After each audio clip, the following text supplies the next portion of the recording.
వాస్తవంగా దేశవ్యాప్తంగా ఉన్నటువంటి రిజర్వేషన్స్ని స్థానిక సంస్థల్లో అమలు చేసేటువంటి క్రమంలో మీరు చేసినటువంటి ఒక నాటకీయ రాజకీయ పరిణామం వల్ల ఈ రాష్ట్రంలో రిజర్వేషన్స్ తగ్గాయి. ఆ విషయం అందరికీ తెలుసు. తారీఖు వైజ్ చెప్తున్నాను నేను. 2019 డిసెంబర్ 28న పంచాయతీరాజ్ ఎన్నికలు 34% రిజర్వేషన్తో పాటు ఎస్సీ బీసీ మైనారిటీలకు 59.85% రిజర్వేషన్ కల్పించి జగన్మోహన్ రెడ్డి గారు జీవో నెంబర్ 176 జారీ చేశారు.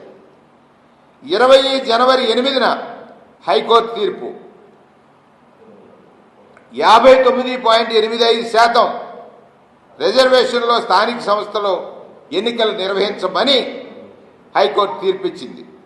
మళ్ళీ జనవరి 10, 2020న బిర్రు ప్రతాప్ రెడ్డి హైకోర్టులో తీర్పు అనుకూలంగా వచ్చింది స్థానిక సంస్థలకి. కానీ బిర్రు ప్రతాప్ రెడ్డి గారి చేత అని ఆయన మీ అనుయాయుడు, మీ కార్యకర్త, మీ నాయకుడు, ఆయన చేత మీరు సుప్రీంకోర్టులో ఈ రిజర్వేషన్ 50% మించకూడదని వాదించినటువంటి విషయాన్ని ఈ బిర్రు ప్రతాప్ రెడ్డి గారు హైకోర్టు తీర్పుని ఛాలెంజ్ చేస్తూ సుప్రీంకోర్టుకి వెళ్ళిన కారణం చేత 50% మించి రిజర్వేషన్లు ఉండకూడదని జనవరి 15, 2020న సుప్రీంకోర్టు ఇచ్చినటువంటి స్టే గురించి మీ ద్వారా ప్రజలకు తెలియజేస్తా ఉన్నాను. అలాగే మార్చి 2న హైకోర్టు తీర్పు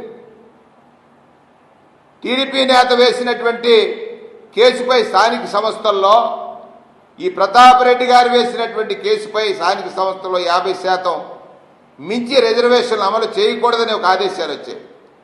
దీంతో 9.82% రిజర్వేషన్లు కోల్పోయినటువంటి పరిస్థితి ఈ రాష్ట్రంలో ఉంది.